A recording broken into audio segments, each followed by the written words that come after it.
Hello everyone, my name is Katie and I'm here to share the books that I read this week and what rating I gave them and some thoughts about the books that I read. So let's get started.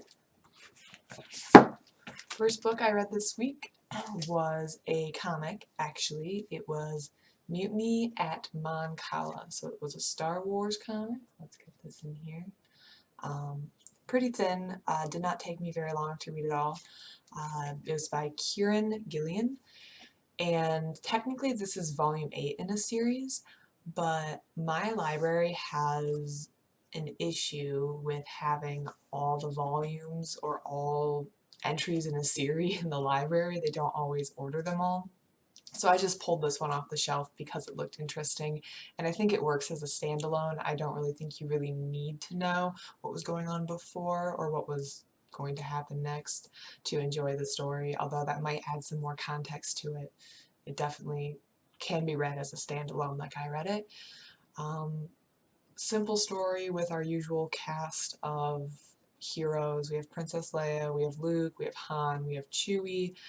The goal of this adventure is to free a king, the king of Mancala, who they need to be in power, so the political climate on the planet is more friendly to the rebel cause. Straight and simple, you can imagine what's going to happen. It's Star Wars, but I love Star Wars, so always a sucker for it. Some of the highlights, we get to see a Clawdite in this book. Clawdites are the shape-shifting ones, and I like that. I like shape-shifting. I think it raises the stakes a little bit because you don't always know who's who. However, in this iteration of it, we knew who the Clawdite was acting as, so the stakes weren't necessarily raised. I just want to put it out there that I do like shape-shifting. I think it's really fun. So always glad to see a Clawdite. We also have the classic betrayal. Someone the rebels thought was working for them was actually working for Lord Vader. It's revealed at the end. You can kind of see it coming. I'm not very good at predicting how books are going to go, but even I was a little suspicious. And particularly if you have read volumes 1 through 7, which I have not, then maybe you would really see this coming, or maybe it would come as more of a surprise based on some of this person's earlier actions. That's another classic story element that is in this comic. Star Wars, it's what you expect. I did rate this 3 stars. It was a good story, but I'm probably not going to take too much away from it. It's not life-changing. It's not revolutionizing my taste in Star Wars comics, even if we drill down there. Primarily because in the last 2 or 3 months I've read Star Wars Legends, Epic Collections, The Clone Wars, volumes 1 and 2, which I thought were really well done. Obviously a collection of comics, some are going to be stronger and some are going to be weaker, but overall I rated those 2 collections very highly, or much more highly than I'm going to rate Mutiny at Mancala. So this is just a 3-star, fun story, fun way to spend an afternoon. Yeah, I enjoyed it. If you like Star Wars, if you like Star Wars comics, give it a read, see what you think about it. So, first one, 3 stars, pretty good. The next one is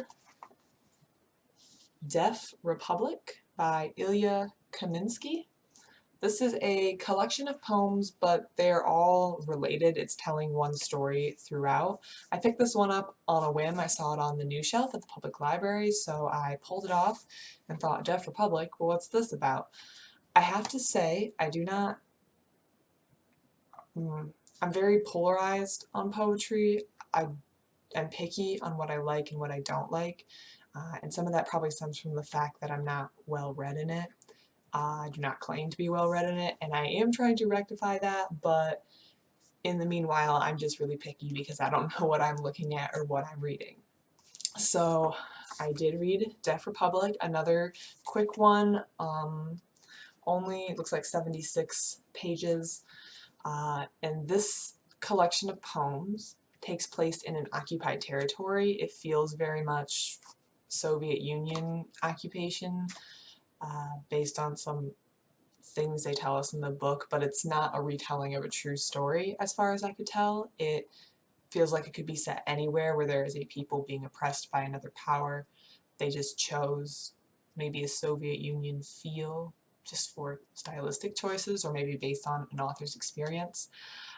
So in this collection of poems, at the very beginning, a deaf boy is shot by some soldiers, and the town rises up against the soldiers by choosing to be deaf. So they choose to pretend, is my understanding, that they cannot hear, and they communicate with sign language. And it's about their struggle against the soldiers with this insurgency that they have, I guess. And that we follow 3 groups of characters in the town as the violence from the soldiers progresses. We follow Alfonso and Sonia, and they're a married couple, and they have a newborn child. We follow Mama Galia, and she's just a woman, a respected woman in the town. And then we have her puppeteers, which are some young women who wind up luring soldiers to their death, which was an interesting twist. I will tell you that in that poem. So we just follow them and the impact the violence has on their life throughout the poems. Again, poetry isn't always my thing, but this collection definitely was a gut punch. I read it and then I had to sit for a moment and just sit with what I had read. I gave it a 4 stars because of the very immediate impact, and it feels like I will remember this for quite a while. I'm going to remember reading this for quite a while. I will say it's not a fun read. This is not a light-hearted, sit-down, fun 4-star read. At least I think it's going to definitely have an impact on you if you read it. So 4 stars for this one, second book that I read this week. The third book that I read this week was Cities by John Reeder. This is a bigger book. I think it's a little over 300 pages. I think the cover says it all with this one. On the cover it says, "A swift examination of the pleasures and problems of city life" by Kirkus Review, which sums it up. It's a very high-level look at cities, their development, some of their problems, some of the challenges they face, some of the good things they've brought about, from the very earliest Mesopotamian cities all the way up into, I will say, modern times, but this is a slightly older book. I think it's early 2000s, so some of the figures are dated in this book, but it does go up all the way to what we would see as a modern city. So it's very high level, and it's not detailed in everything that it does, which is okay. I think I just wanted a little bit more from this book. There were many interesting facts, features, little stories that were told in this book, but I feel like I would have almost wanted to have read an individual book for each chapter. For example, one of the chapters, they talk about like waste, and there's a line that says, "Waste and rubbish are the eternal problems of human settlement," and they just go into everything that goes with managing waste, how cities have not managed waste, what happens when you don't manage waste, what are some of the ways waste has been managed in city, both human waste and also just general trash that we produce, and how is this changing as we have a more consumer society than 1,000 years ago, which they did cover it pretty well, but I almost would have preferred to read a whole book on that topic rather than just 20 pages. I feel like it was just enough to be like, oh, this is interesting. Oh, we're already done with the chapter. And I also would have liked to see updated figures, but that isn't a flaw of the book. That's just because I'm reading a book from the early 2000s. The figures are going to be a little off now, but I can always look up those figures as needed, and I'm not going to knock a book for not having futuristic figures. They obviously didn't know what 2020 was going to look like in terms of waste production or anything else quoted in this book. I will say also with that connection, that wanting to have another book that was on each chapter. In one of these chapters, they talk about food supply in city and how important it is to have a food supply for a city and what happens when you don't have enough food for your population. And the example they used was Germany during World War I, which is actually something that I had read about in another book about a year ago or 2 years ago. And they quoted or they referenced the book that I had read. So the book that I had read was Imperial Germany and the Great War, 1914 to 1918 by Roger Chickering. They quote a lot of stuff in here, and I thought this book was really, really well done. It's more academic. You can see all my college notes on it still, but this was a really well done book, and I feel like this is what I wanted. I wanted a very detailed dive into, and obviously this is not detailed World War I, but this was much more detailed about the one chapter that we got in this book on food supply, where this book really went into depth on it. And I feel like this is more of what I wanted. So my recommendation is, if you read this book, it's definitely a good starter. Maybe read it, figure out what topics are interested to you, and then go to the citation or reference section in the back and see if there's more detailed books on those topics. I might skim through that waste section and see if there's any books, because there were some really interesting stories in this book. I just wanted more detail on them. So I gave it a 3-star. Can't really say I took away anything crazy about it. And it comes down to expectations. I was expecting either a much higher level or a much deeper dive. It was in that weird middle section where I got just enough detail to get interested, but I wanted more. If they were giving me this much, I wanted so much more. So, not my favorite book on cities, but certainly not a bad pick if that's what you're looking for. The next book, the 4th book I read this week, was an audiobook, which I use Overdrive from my public library to get it. So I can't show you the book, sadly, unfortunately, but this was probably my favorite book that I finished this week. It's called Happy City, Transforming Our Lives Through Urban Design by Charles Montgomery. This was actually a recommendation. Someone had put it just in a comment section online when I was looking for books to read on urban design, city planning, what makes some cities work. This is a topic I'm particularly interested in, mostly from having lived in a couple areas.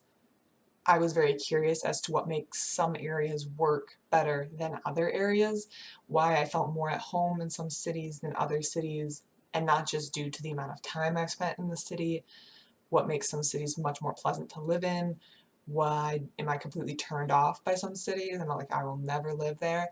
So this book was recommended for that sort of topic, and I think it really, really, really did an excellent job on this topic.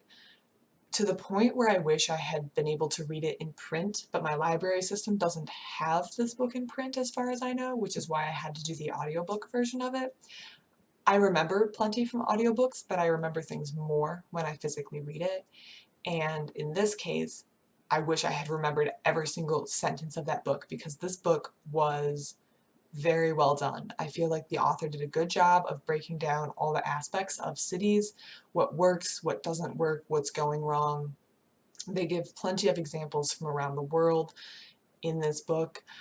Some of the things they brought up, I will say they talk about things from around the world, but they're really, I felt like the focus was on Western Europe, the United States, which, if you're looking for a worldwide perspective, might not be exactly what you're looking for. Maybe you want more focus on someplace else, but I do live in the United States, so when they were pointing out flaws that were specific to the United States, it felt very,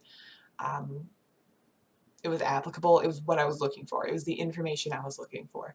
So in that respect, maybe if you live somewhere else, it might be a little less applicable, but I do think they did a pretty good job of pulling from a wide variety of cities. So some things that they covered was dependency on cars, how car-centric our cities are and how car-centric our lives are, which is something I've suspected for a while, but it was interesting to see that confirmed in the book, the ways that being forced to drive everywhere really isolates you, and some of the negatives it has, as well as some of the positives. It definitely makes you feel very free. You can go anywhere you want. You don't have to wait on a bus. But some of the ways that actually damages us that maybe we don't realize it. Along with that, they talked about commuting, something I had read in some other books, just of how damaging commuting can be. They gave several stories of people who were commuting well over an hour. I believe someone had like 3 hours a day commuting. The mental stress and toll that can take, the amount of time out of your day that it takes. So they had some personal stories of people's struggles with commuting. And I actually read about commuting, like I said, in other books and other articles in the past, which is where I base some of my personal decisions to never live in an area where I'm forced to make a long commute, because I know how hard that can be on your mental state of being and how damaging it can be to your life and your time and your free time and all that. This was just confirmed by the book. I learned a lot about municipal code. I learned about where cities get their municipal code, how it can hold back progress, how it was created, where or what cities do with it. And that's something where if you told me what is a municipal code, I would be like, zoning laws, I think that's it. But this book really broke it down in a way that was easy for me to understand without being too simplistic. I feel like I know a lot more, and I'm actually was curious enough to consider chasing down my city's municipal code. We'll see what's in there, see where they got it from, see if there's things that I disagree with, what I would like to change. Another focus of the book was monofunctional suburbs, so just like areas that are just all housing and then another area that's all shopping. And the monofunctional area was a new term for me in this book, but it definitely fits what I've been trying to talk about in the past. It's a good word that allows me to talk about some of my problems with these areas. Housing suburbs, for example, have always annoyed me and I haven't been able to put a finger on it. But the moment that the person in the audiobook, the narrator, read monofunctional, I was like, that's it. That's why I don't like it. It has one function and I have to drive to go somewhere else. I should also note that the book explained all of this much better. Again, I wish I had this in print so I could refer back to it. In fact, I might be requesting this book in physical copy because I wish I could point to exactly some of the studies and the data that are backing up these facts that I'm saying, but unfortunately I just don't remember it. Basically, the book overall talked about the damage of suburban sprawl, how important walkability is, choices, how much of a choice we actually have in our decisions. We may think we made a decision to live a certain place, but how other subtle factors played into those decisions, and maybe what we can do going forward. So I gave this book a 4 stars. It was a really high 4 stars. I really like it. I really think it should be read by everyone who's going to be sitting on a city council, on a local government, on any sort of community improvement. It is definitely a must read. It really rings true. To me, at least in my limited experience. Obviously I'm in my early 20s, so I'm not super experienced, but I have discovered enough through my daily life that had me nodding along with the audiobook as it was playing, where I was thinking, yes, this is indeed how I feel, and I think there are plenty of changes to be made. So this book had me fired up. I'm excited. Hopefully I'm able to implement, apply some of the stuff that's learned, and maybe make some changes in my own community. We will see how feisty I get. So those were the 4 books that I read this week. Coming up next week, there are 2 books that I started this week that I didn't finish, but that I want to. So for next week, I'm hoping to finish. The first one is Flow, The Psychology of Optimal Experience. I checked this one out because probably somewhere between 5 to 10 books that I've read this year have referenced this book directly, to the point where I was like, okay, I want to go back and read the original source material to see if they're just pulling stuff out of it, how it actually connects to this person's whole theory. Just because of how much I was seeing it referenced, I wanted to go read the actual thing. And this is surprisingly readable. I was worried it was going to be very dense and academic, and it kind of is, but it doesn't suffer in readability. I'm able to read it and understand it perfectly fine, so I'm excited to finish this week. The other book that I would like to finish this week is Shorefall. They put this little sticker over top of the title, so that's cool. But Shorefall, this is the second book in the, I believe it's the Foundry Side series, trilogy. I'm not sure if they know what it is yet. I read Foundry Side 2 weeks ago. I believe it was, yeah, 2 weeks ago. I really liked it. This was another classic example of my library bought book 2 but did not have book 1, so I had to track down book 1, place a hold on book 1, and then read book 1, and finally I could check out book 2 from my library. But if you're not familiar with Foundry Side, I believe it's fantasy, but it's set maybe in a more industrial revolutionized city, or one that's going through an industrial revolution, helped by the magic system. And the city is run by merchant houses. It feels very Renaissance Italy, kind of. It's a fun mix. It's something I personally haven't seen before in a fantasy novel, so I was very excited about it. I liked the location, I liked the characters, I liked the story. I was very intrigued all the way up to the last page of that novel, and I'm very excited to see what they do in this novel, because there are a lot of questions now and a lot of stakes that they raise, a lot of problems they set up in the first novel that could have some very serious consequences for the world. This is a little bigger one, but the first novel was also like 500 pages maybe. It was pretty big, but it read very quickly, so I'm not worried about finishing this one. Additionally, I will be going to my library this weekend and seeing what I find. So that's my reading plan for the next week, and that is also a review of what I read this week. So if you have any thoughts on what I read this week or what I'm going to read, or if you've read any of these books and have thoughts on them, feel free to share them. Other than that, have a great day.